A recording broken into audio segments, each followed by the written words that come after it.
3 கிரக பயிற்சிகள்னால இந்த வருடம் எப்படி இருக்க போகுது அப்படின்னு பார்க்க போறோம். இந்த சிம்ம ராசி நேயர்களுக்கு திருமண யோகம் அப்படிங்கிறது எப்படி இருக்கும்? பயத்தை விட்டுருங்க. ஆட்டோமேட்டிக்கா காதல் சூப்பரா திருமணத்துல முடியும். திருமணம் நடக்கும். மறுமணமும் நடக்கிறதுக்கு அதிக வாய்ப்புகள் உண்டு. குறிப்பிட்ட நபர்களிடமிருந்து விலகி இருக்கணும், இந்தந்த விஷயங்களை கவனமா இருக்கணும்னா இதை சொல்லலாங்க. ரொம்ப ரொம்ப கேர்ஃபுல்லா இருக்கணும். சிம்மராசி அன்பர்கள் அவங்களுடைய வீடு, ஒரு மனை அமைக்கக்கூடிய வாய்ப்புகள் எந்த அளவு இருக்குங்க? குழந்தை கஷ்டப்பட்டுட்டே இருப்பாங்க. ஸோ இந்த இடத்துல வாடகை வீட்டை விட்டுட்டு அவங்க சொந்த வீடு ஸ்கூலுக்கு பக்கமாக, காலேஜுக்கு பக்கமாக, வேறு ஊரில் கூட அமையறதுக்கு உண்டான வாய்ப்புகள் இருக்குது. அவங்க ஒரு வேலையில் இருக்கக்கூடிய நபர்களுக்கு இந்த காலகட்டத்தில் ப்ரமோஷன் அப்படிங்கிறது எந்த அளவு இருக்கும்? இன்க்ரிமெண்ட்டுக்கான வாய்ப்புகள் இருக்காங்க. ஸோ சுற்றி முற்றி பார்த்தா அப்படின்னா ப்ரமோஷன்றது இருக்குது. ஆனால் அது தானாக கிடைக்காது.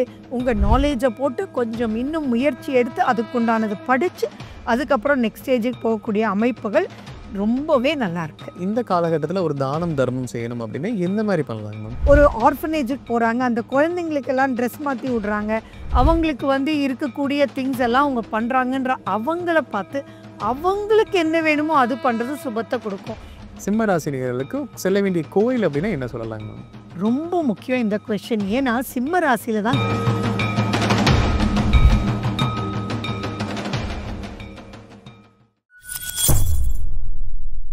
பக்தி பிளஸ் நிலையம் வணக்கம். என்று நம்மோடு எந்த பேர் கல்பனா ஸ்ரீகாந்த் அவர்கள். வணக்கம் மேம். நமஸ்காரம்.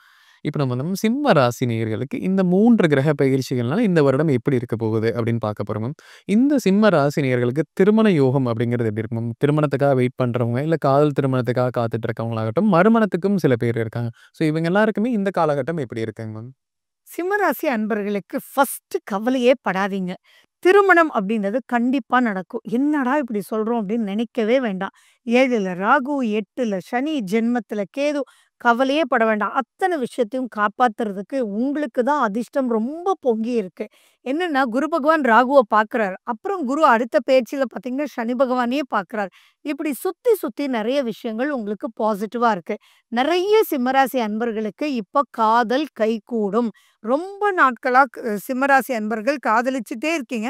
ஆனா திருமண பந்தத்துக்குள்ள வரக்கூடிய அமைப்பு உங்களுக்கு வரவே இல்லைன்னா அது இந்த காலகட்டத்துல கண்டிப்பா திருமணத்துல கொண்டு போய் முடியும். அதே மாதிரி உங்க அப்பா அம்மா பார்த்து உங்களுக்கு கல்யாணம் பண்ணக்கூடிய அமைப்பும் இப்ப ரொம்பவே நல்லா இருக்கு.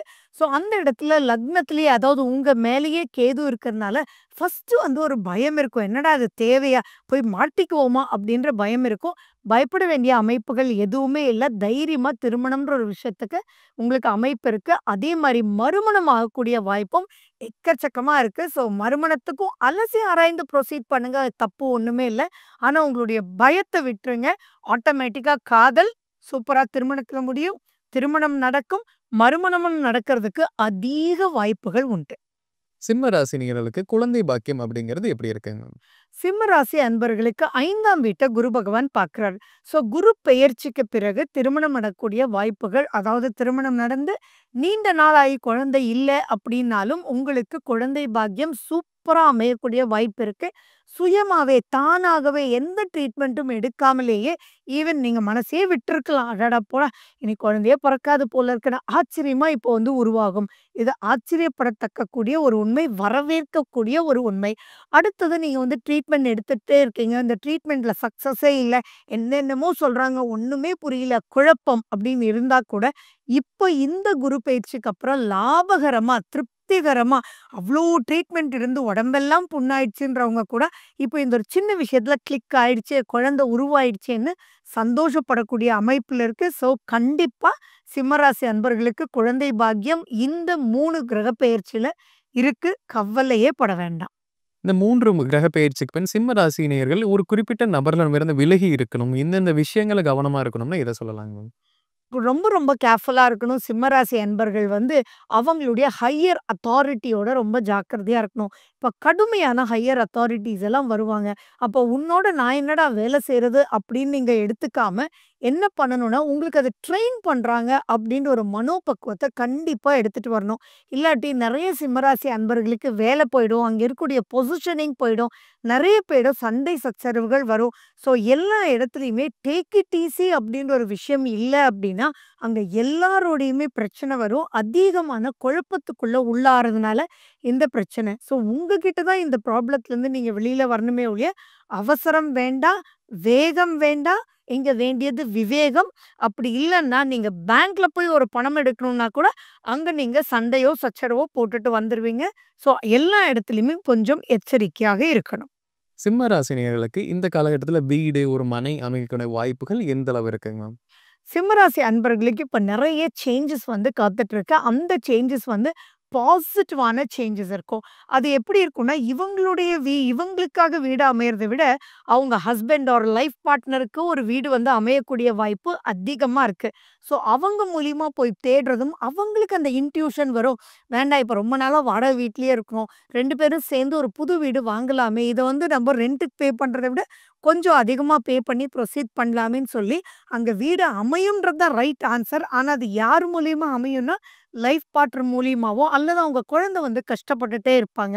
ஸோ இந்த இடத்துல வாடகை வீட்ட விட்டுட்டு, அவங்க சொந்த வீடு ஸ்கூலுக்கு பக்கமா, காலேஜுக்கு பக்கமா, வேற ஊர்ல கூட அமையறதுக்கு உண்டான வாய்ப்புகள் இருக்கு. இப்ப சொத்து சேரக்கூடிய வாய்ப்பு அதிகமா இருக்கு. அதனால வீடு அமையக்கூடிய வாய்ப்பு நிஜமாவே இருக்கு. சிம்ம ராசி நேயர்களுக்கு இந்த காலகட்டத்தில எதிரிகளோட தொல்லை அப்படிங்கிறது எந்த அளவு இருக்கு மேம்? அவங்களுக்கு வேற ஒரு கோர்ட் கேஸ் பிரச்சனை இருந்தாலுமே, அது ஒரு முடிவுக்கு வருமாங்க மேம்?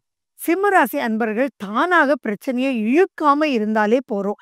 பழைய பிரச்சனைகள் எதுவாக இருந்தாலும் அந்த அன்னைக்கு அவங்க ரொம்ப டென்ஷன் ஆயிடுவாங்க. அந்த டென்ஷன்னால இது வளரக்கூடிய வாய்ப்புகள் இருக்கு. வளர விடாம பார்த்துக்கிட்டாங்க அப்படின்னாலே போதுமானது. குரு லாபஸ்தானத்துல இருக்கிறது ஒரு பெரிய பிளஸ் இவங்களுக்கு. அப்ப இந்த காலகட்டத்துல கொஞ்சம் கேதுவும் அங்க சூரியன் மேலேயே அதாவது சிம்மத்திலேயே இருக்கிறனால அதிக பயமும் எல்லாமே உடைச்சு போட்ட மாரி அமையும். அந்த உடைச்சு போடுறதுனால இந்த லாயர் போய் புது லாயர் வருவார். அவர் வந்து முடிச்சு கொடுப்பார். அதே மாரி லாயர்ன்றது மட்டும் கிடையாது.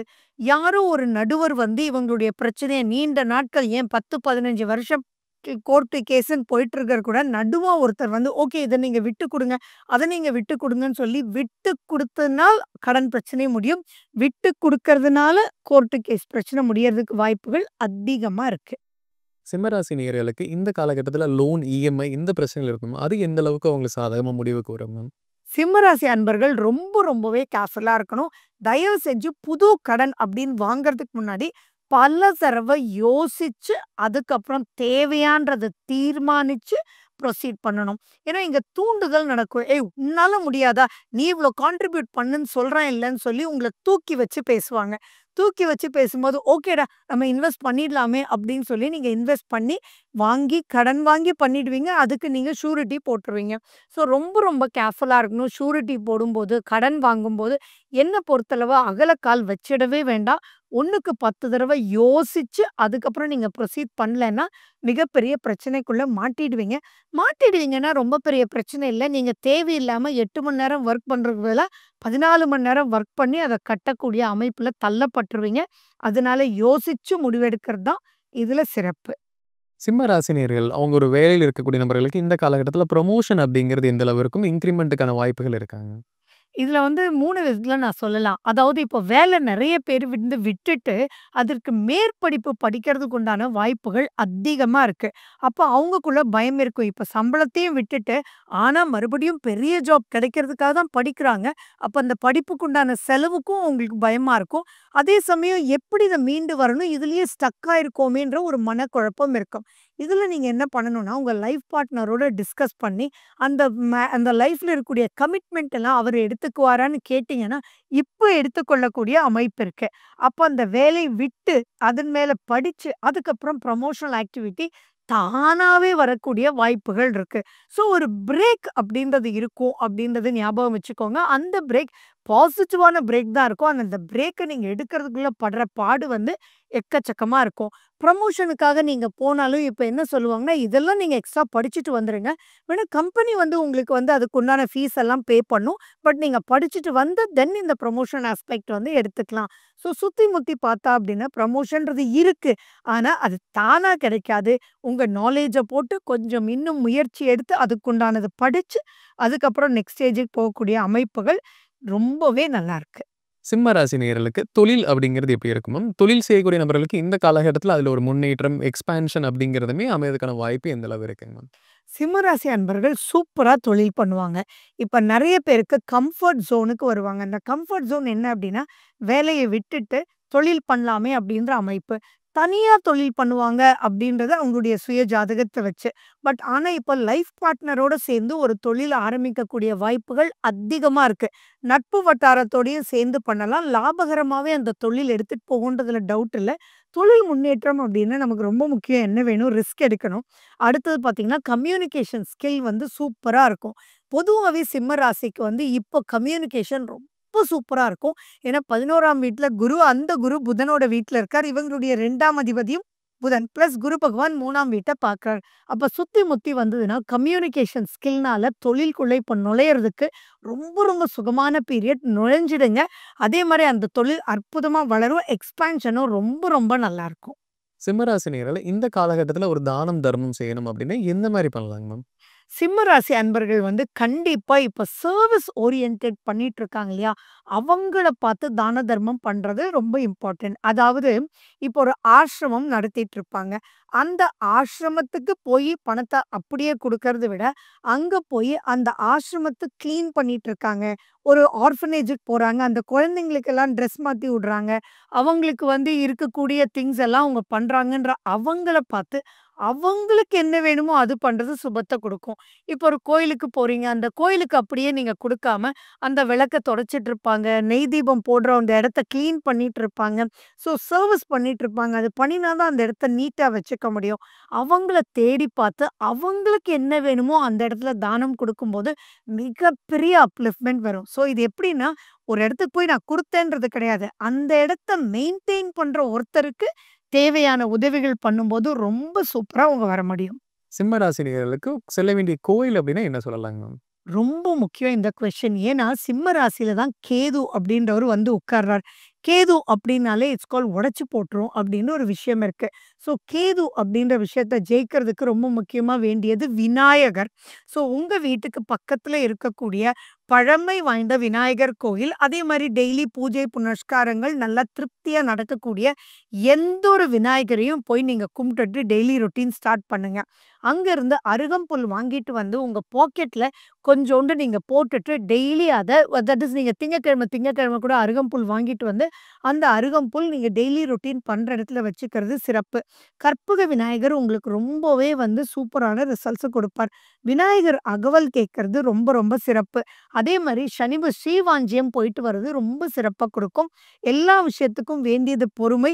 விநாயகர்ட்ட இருக்கிற எல்லாமே எலக்ட்ரோ மேக்னெட்டிக் வேவ் சூப்பரா வரக்கூடியது தான். அந்த பொறுமைன்றத கடைப்பிடிக்கிறதுக்கு இந்த விநாயகர் கோயில் ரொம்ப உங்களுக்கு முக்கியம்.